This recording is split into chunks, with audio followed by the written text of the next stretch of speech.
Bien. Pas trop fatigué? Non? Ça va? Nous allons poursuivre notre série avec Deutéronome.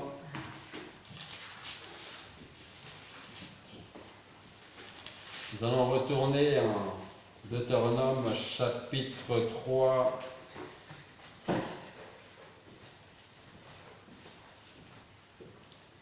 Et nous allons relire à partir du verset 23. Deutéronome chapitre 3, verset 23 jusqu'au verset 29.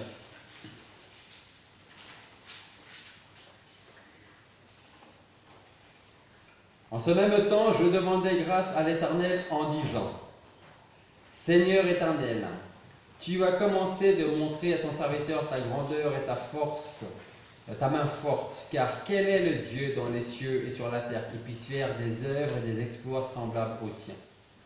Que je passe, je te prie, et que je vois ce bon pays qui est au-delà du Jourdain, cette bonne montagne et le Liban.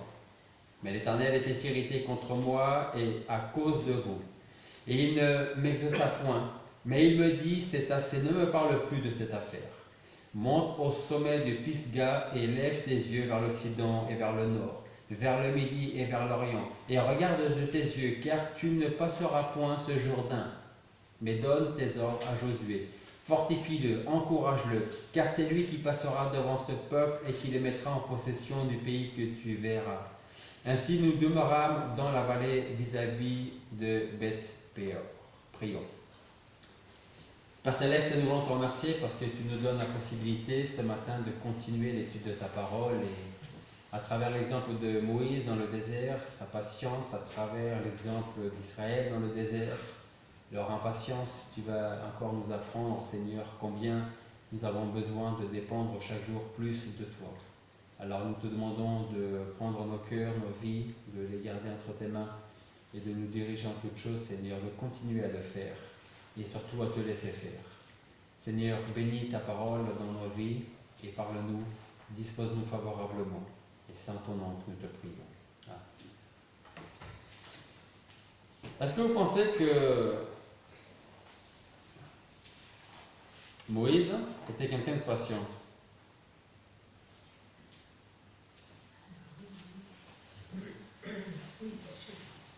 C'est sûr, hein? En effet, Moïse était quelqu'un... Alors, je ne connais pas la patience de chacun d'entre vous. Je connais la mienne, c'est déjà pas mal. Mais peut-être que je ne m'avance pas trop en disant que probablement il était le plus patient d'entre nous tous ici.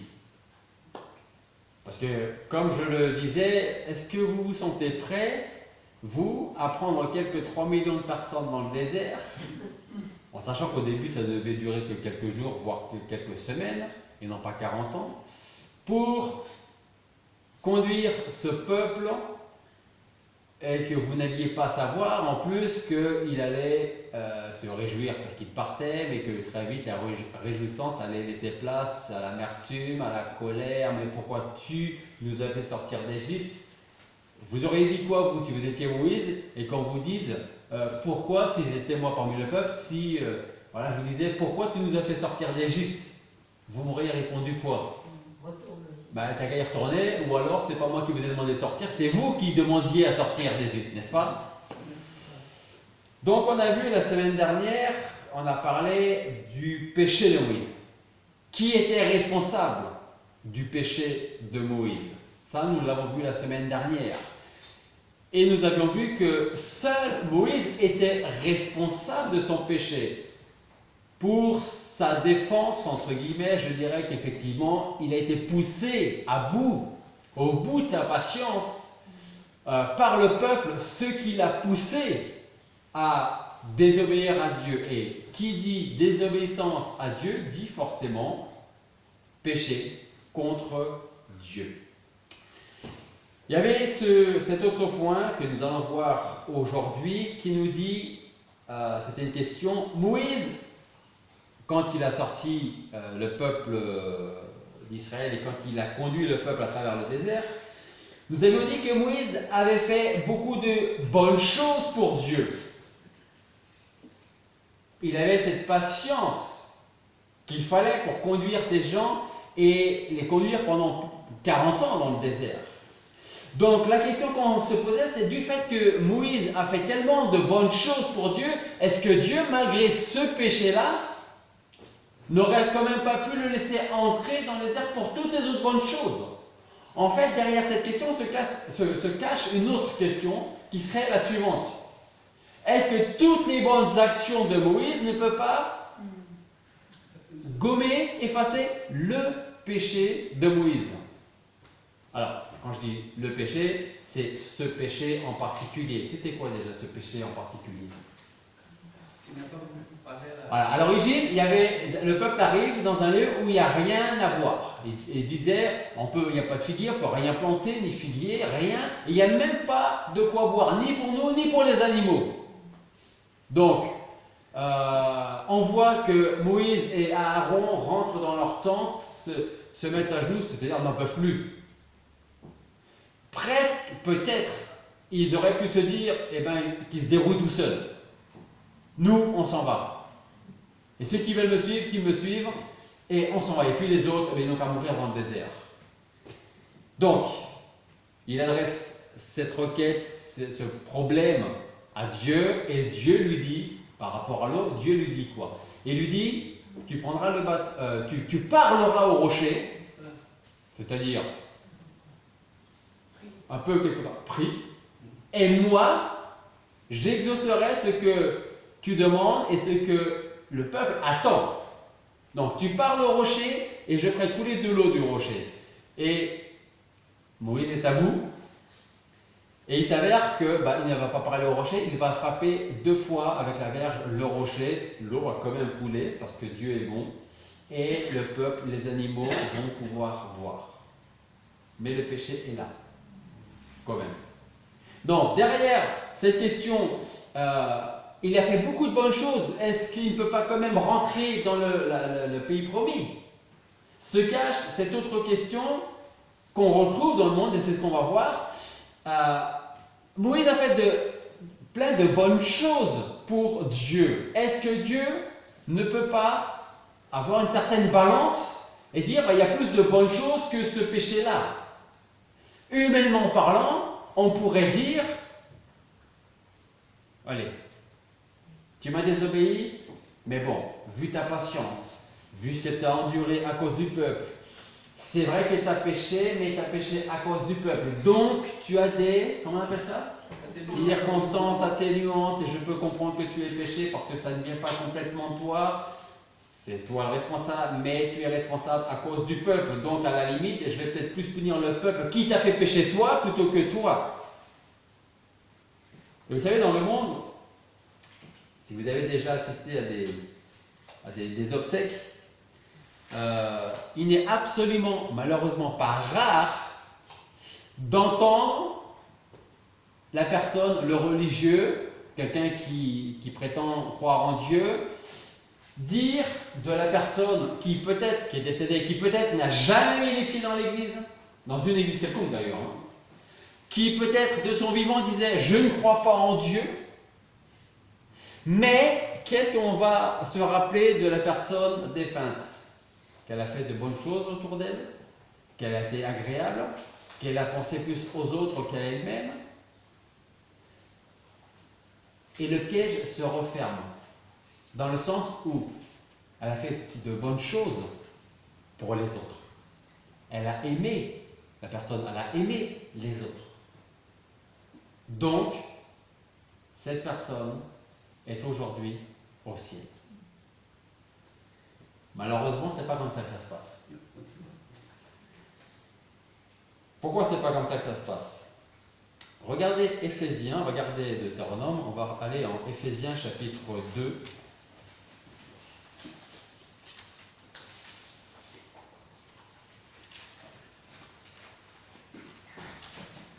Éphésiens chapitre 2, c'est le verset, vous le connaissez par cœur, les versets 8 et 9. Éphésiens chapitre 2. Alors on va même lire à partir du premier verset et on va aller jusqu'au verset 9. Éphésiens 2, 1. Vous étiez morts dans vos fautes et dans vos péchés. Alors avant d'aller plus loin, Paul s'adresse à qui là? Aux chrétiens. Il ne s'adresse absolument pas à tout le monde. Il dit, vous étiez morts dans vos fautes et dans vos péchés. Ceux qui sont en Christ. Parce que ceux qui ne sont pas en Christ sont toujours morts dans leurs fautes et dans leurs péchés. Verset 2. Dans lesquels, vos fautes et vos péchés, vous avez marché autrefois selon le train de ce monde, selon le prince de la puissance de l'air, de cet esprit qui agit maintenant dans les fils de la rébellion, parmi lesquels nous vivions tous autrefois selon les convoitises de notre chair, accomplissant les désirs de la chair et de nos pensées, et nous étions par nature des enfants de colère comme les autres. Verset 4. Mais Dieu, qui est riche en miséricorde à cause de la grande charité dont il nous a aimés, lorsque nous étions morts dans nos fautes, nous a rendus à la vie ensemble en Christ. C'est par grâce que vous êtes sauvés. Et il nous a ressuscités ensemble. Il fait asseoir ensemble dans les lieux célestes en Jésus-Christ, afin de montrer dans les siècles à venir les immenses richesses de sa grâce par sa bonté envers nous en Jésus-Christ. Versets 8 et 9. Car vous êtes sauvés par la grâce, par le moyen de la foi. Cela ne vient pas de vous, c'est le don de Dieu. Ce n'est point par les œuvres afin que personne ne se glorifie. Ces versets 8 et 9 anéantissent cette idée qu'il n'y a pas de balance chez Dieu. Dieu n'a pas une balance dans laquelle il met nos fautes, pour reprendre les termes, nos fautes, nos péchés, nos transgressions, et de l'autre côté, nos bonnes actions. Et ensuite, il regarde de quel côté descend la balance. Est-ce que c'est du côté de nos bonnes actions ou est-ce que c'est du côté de nos fautes, de nos péchés? Dieu n'agit pas comme ça. La semaine dernière, nous avons lu Exode, chapitre 34, verset 7. Vous pouvez le chercher, ou en tout cas, je vais vous le lire. Exode 34, 7 nous dit « L'Éternel, donc Dieu, ne tient point le coupable pour innocent. » Ça veut dire quoi? Ça veut dire que si nous sommes coupables aux yeux de Dieu, nous ne sommes pas innocents. Un coupable reste un coupable.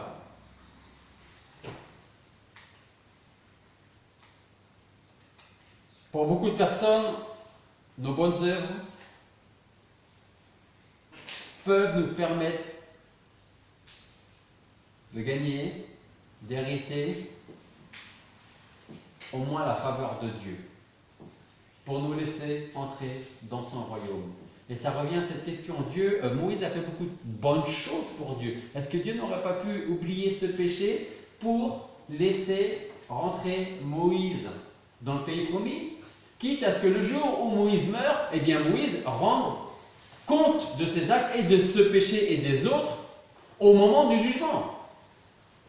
Mais laisser la porte ouverte à Moïse. Ben non. Non.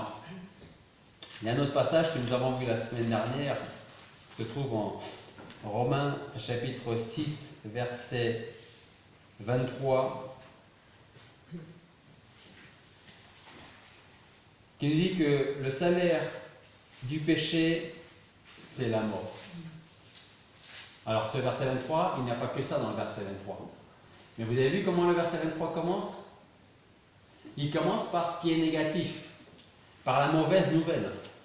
La mauvaise nouvelle où cette vérité nous dit que le salaire du péché, c'est la mort physique, c'est pour ça que tout le monde meurt, et c'est la mort spirituelle, la séparation d'avec Dieu. Vous savez, s'il n'y avait que la mort physique, ce serait, entre guillemets, pour ceux qui ne sont pas en Christ, s'il n'y avait qu'une mort physique, eh bien dans ce cas-là, profitons de la vie, parce que la vie, vous le savez, je n'ai pas besoin de vous dire, passe vite, surtout quand on a des enfants ou des petits-enfants, et plus on a de petits-enfants, et plus on apprend que la vie passe vite en plus. Hein.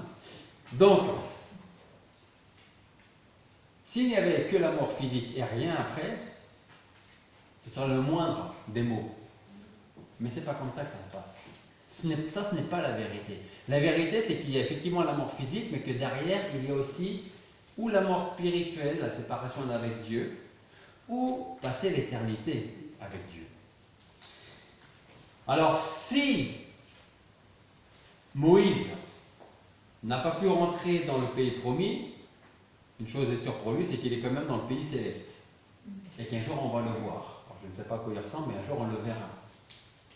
Donc si Moïse n'a pas pu rentrer, c'est parce que Dieu est juste.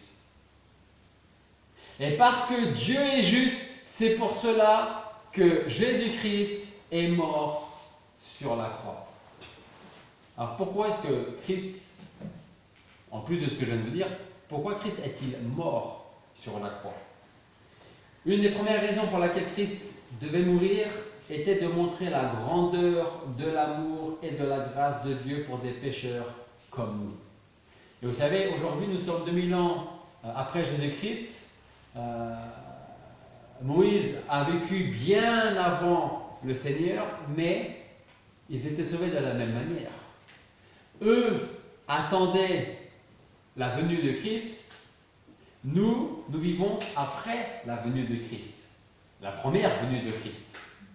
Et si nous n'avons pas vu le Seigneur de notre vivant, Moïse et ses contemporains ne l'ont pas vu non plus, mais ils avaient Jésus-Christ en vue. Même si à l'époque, la croix n'existait pas. La mort par la crucifixion n'existait pas. Donc si vous aviez parlé à Moïse ou à Abraham de la mort du Fils de Dieu sur une croix, ils n'auraient pas compris, certainement, ce que cela voulait dire. Mais ils savaient très bien que ce n'était pas par leurs œuvres qu'ils pouvaient être sauvés, mais seulement par la foi en Dieu, en Jésus-Christ. Donc, on a besoin de comprendre l'étendue de l'amour de Dieu pour nous, comme on a besoin de comprendre malheureusement la grandeur de notre indignité. Parce que notre indignité est aussi grande que l'amour de Dieu, dans le sens où nous méritons, mais alors, même pas que le Seigneur nous laisse respirer. Nous ne méritons absolument pas que le Seigneur ait un jour voulu se pencher vers nous et nous sauver. Et pourtant, il l'a fait. Vous avez ce passage, je pense qu'on a dû le lire pendant la retraite. On a parlé entre autres du déluge. En Genèse chapitre 6, verset 5, nous lisons ceci. L'Éternel vit que la malice de l'homme était grande sur la terre et que toute l'imagination des pensées de son cœur n'était que mauvaise en tout temps. Vous savez, on dit que l'homme est mauvais aujourd'hui. Mais à l'époque, avant le déluge, c'était pas mieux. L'Éternel vit que la malice de l'homme était grande sur la terre et que toute l'imagination des pensées de son cœur n'était que mauvaise en tout temps. Si Moïse avait une grande patience, Dieu a une patience encore plus grande. Mais la patience de Dieu a aussi une limite qu'on ne connaît pas, heureusement. Mais Dieu a une limite. Pourquoi Christ devait-il mourir? Pour le pardon de nos péchés, pour le pardon du et des péchés de Moïse, du peuple dans le désert, de nos enfants, de nos petits-enfants, de nos parents. Éphésiens chapitre 1, versets 5 à 7 nous dit « Nous avons été prédestinés à être ses enfants adoptifs, par le moyen de Jésus-Christ, d'après le bon plaisir de sa volonté. » J'aime beaucoup ce passage en Éphésiens chapitre 1, parce que ça nous montre combien nous ne sommes responsables de rien dans notre salut. Si nous sommes responsables de quelque chose, c'est dans la mort de Jésus-Christ, pas dans notre salut. Et là, ce que j'aime dans ce passage, c'est que nous lisons, nous sommes prédestinés à être ses enfants adoptifs par le moyen de Jésus-Christ, d'après le bon plaisir de sa volonté, à la louange de la gloire de sa grâce, qu'il nous a gratuitement accordé en son bien-aimé, en qui nous avons la rédemption par son sang, la rémission des péchés selon les richesses de sa grâce. ne sais pas si on arrive à réaliser l'importance de nos péchés. Je ne sais pas si on arrive à réaliser l'importance ou la grandeur de la grâce de Dieu. Mais qu'on ne se couche jamais le soir en se disant « Merci de m'avoir sauvé ». Mais de vraiment essayer de comprendre de quoi nous sommes vraiment sauvés. Et là, on va donner toute la gloire à Dieu. Pourquoi Christ devait-il mourir? Pour nous rendre saints, sans tache et parfaits. Alors, quand on est jeune, on dit souvent que nous sommes parfaits, on n'a pas de défauts, nous sommes... voilà. Et en prenant un peu d'âge, on devient un petit peu plus... modeste, mature, réaliste. Et en réaliste, nous ne sommes pas très saints, pas très sans tâche et pas très parfaits. Et pourtant, la Bible nous dit que nous sommes saints, sans tâche et parfaits. Alors, qui a raison? Bien sûr, la parole de Dieu. Mais si nous pouvons dire que nous sommes saints, sans tâche et parfaits, c'est aux yeux de Dieu, grâce au sang de Christ qui a coulé et qui nous lave, qui nous purifie de nos péchés. Parce que c'est la seule chose que nous pouvons apporter au Seigneur quand nous demandons qu'il nous sauve. On ne peut pas lui dire, et ça rejoint le point avec Moïse, il a fait tellement de bonnes choses, est-ce que Dieu ne peut pas le laisser rentrer dans son pays promis? Quitte à ce qu'il meure plus tôt que ce qui était prévu, mais au moins qu'il rentre et qu'il vive pendant, allez, si jamais, là c'est humainement parlant que je parle, si Moïse devait vivre pendant 60 ans ou 70 ans dans le désert, que Dieu lui fasse au moins cette grâce qu'il puisse vivre au moins 10 ou 15 ans, juste qu'il puisse voir le pays, rentrer dans ce pays. Donc, je vous dis ça parce que sans le sang de Christ, nous ne sommes pas parfaits, nous sommes toujours sous nos péchés. Excusez-moi, j'ai la poussière dans le nez. Et nous avons besoin de Jésus-Christ pour pouvoir être saints, sans tache et parfaits. Marc chapitre 12 verset 30 nous dit: tu aimeras le Seigneur ton Dieu. Vous connaissez ce passage qui est tiré de l'Ancien Testament. Tu aimeras le Seigneur ton Dieu de tout ton cœur, de toute ton âme, de toute ta pensée, de toute ta force. C'est là le premier commandement.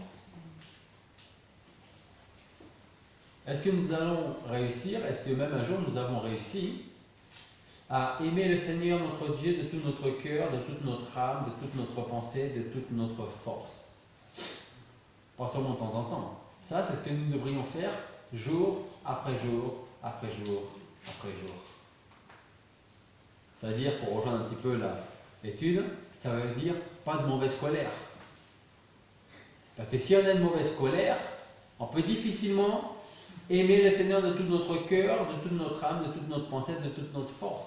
S'il y a une partie de notre cœur, de notre âme, de notre pensée, de notre force qui est dirigée vers la colère.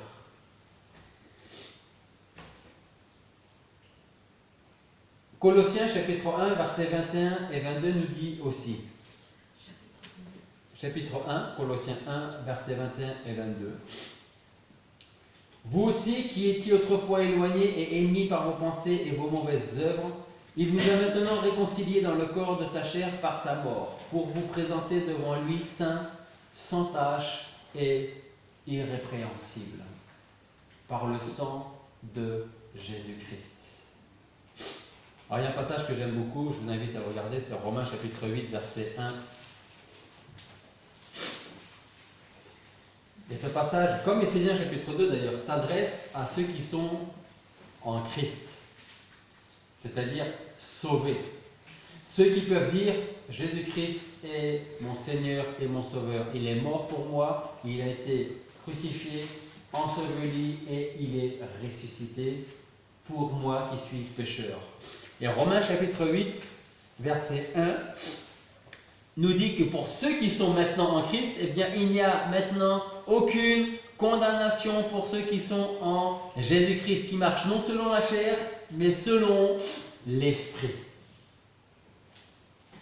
Parce que quand nous marchons selon la chair, on revient à l'étude, eh bien, notre chair peut être parfois colérique, et si nous sommes conduits par notre chair, nous allons être colériques.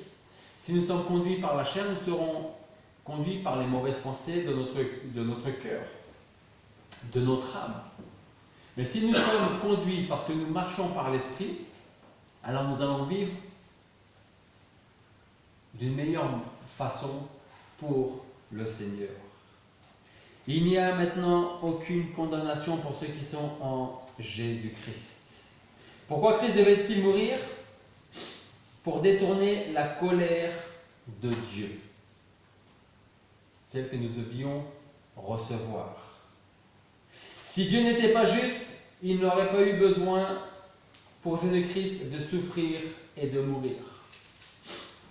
Il aurait dit, ils se sont détournés de moi, désobéissance, péché, je les laisse vivre leur vie et je m'occuperai d'eux à la fin de leur vie.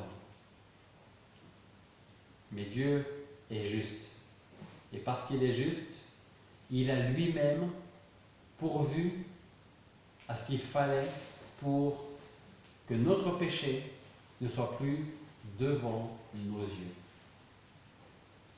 Et ce qu'il a utilisé, c'est son Fils, Jésus-Christ.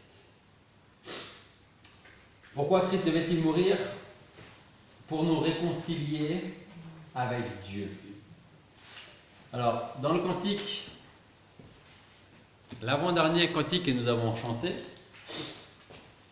on regarde à la croix. La deuxième strophe nous dit: pourquoi fut-il frappé par les foudres divines? Pourquoi fut-il sur le bois attaché? Pourquoi son front sacré fut-il meurtri d'épines? Et l'auteur donne la réponse, il dit: sinon pour toi, pour ton péché. Regarde et crois. Pour lui, la mort, pour toi, les promesses divines. Pour lui, la mort que tu devais recevoir, et pour toi, les promesses divines. Les promesses divines, une des promesses divines, parce que je ne les ai pas toutes en tête, mais une des promesses divines, c'est que si tu crois dans ton cœur que Jésus est mort pour tes péchés et que Dieu l'a ressuscité des morts, tu seras sauvé. Une autre de ces promesses nous dit: celui qui a le Fils a la vie. Mais celui qui n'a pas le Fils n'a pas la vie, parce que ça fait partie aussi de la promesse. Donc pour nous réconcilier avec Dieu. Éphésiens 2,16 nous dit qu'en détruisant lui-même l'inimitié, il a réconcilié avec Dieu par la croix les uns et les autres en un seul corps. C'est par le sacrifice de Christ que nous pouvons être réconciliés avec Dieu. Et enfin, pourquoi devait-il mourir? Pour faire de la croix de Jésus-Christ notre sujet de fierté. Si nous devons être fiers, une raison d'être fiers pour notre vie de chrétien, que ce soit la croix de Christ. Qu'est-ce que disait Paul? Il disait: mon seul but, c'est de prêcher Christ et Christ, comment? Crucifié. Et ressuscité parce que crucifié.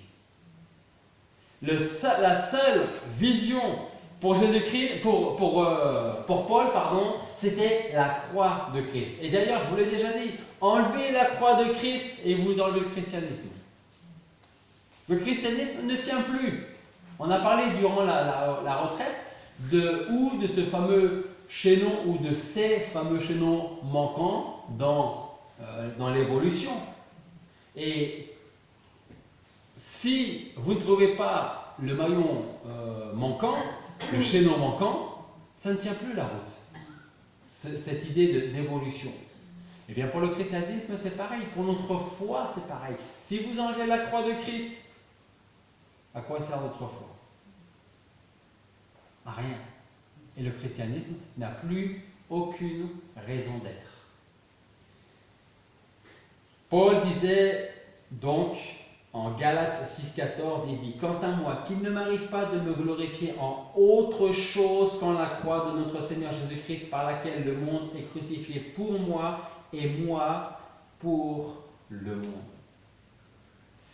Et enfin, pour conclure, je vous donnerai ce passage que vous connaissez bien. Il n'y a de salut en aucun autre, car sous le ciel, il n'y a pas un autre nom qui ait été donné aux hommes par lequel nous devions être sauvés. Alors je reviens à Moïse et je termine avec Moïse. Humainement parlant, on aurait pu utiliser une certaine balance. Ça vous est déjà arrivé de dire: moi je vais faire ceci ou cela vers une personne, lui dire ceci ou cela, et puis le temps passe un petit peu, et puis vous vous dites: bon, peut-être en fait, je vais pas en dire autant, ou je vais lui laisser une chance supplémentaire. Hein? Ce que je veux dire, c'est qu'avec Dieu, qui a une grande patience, le péché portera ses fruits.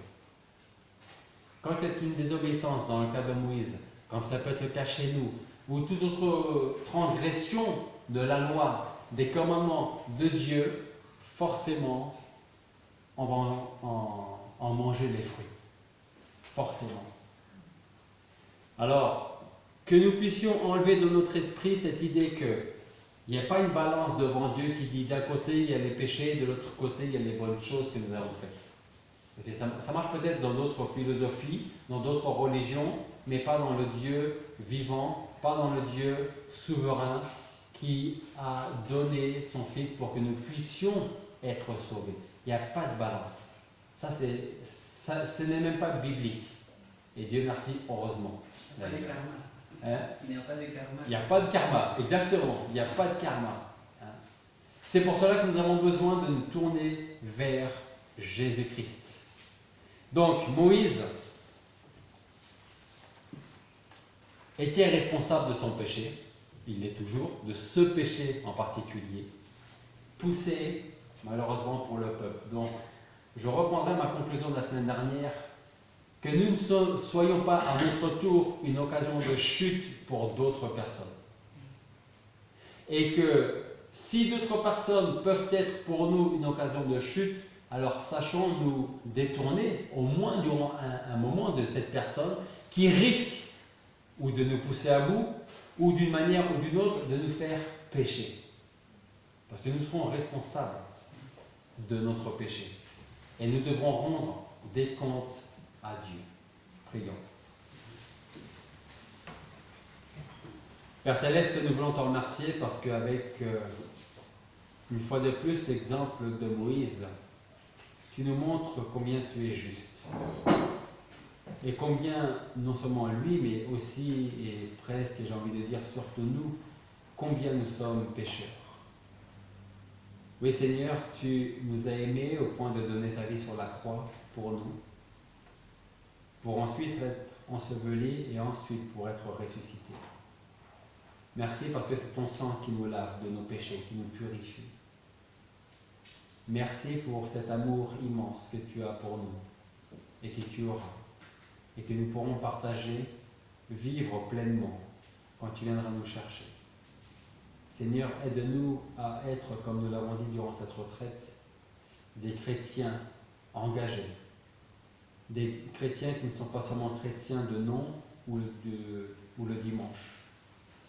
Donc au contraire, nous puissions vivre notre vie de chrétien, notre vie pour toi, jour après jour, et que les gens voient vraiment une différence entre notre vie et la leur, qu'ils se posent des questions, qu'ils s'interrogent, et que ce soit un témoignage pour eux afin qu'ils viennent vers toi, et que tu travailles dans leur cœur, que tu changes leur cœur, et qu'ils puissent être sauvés.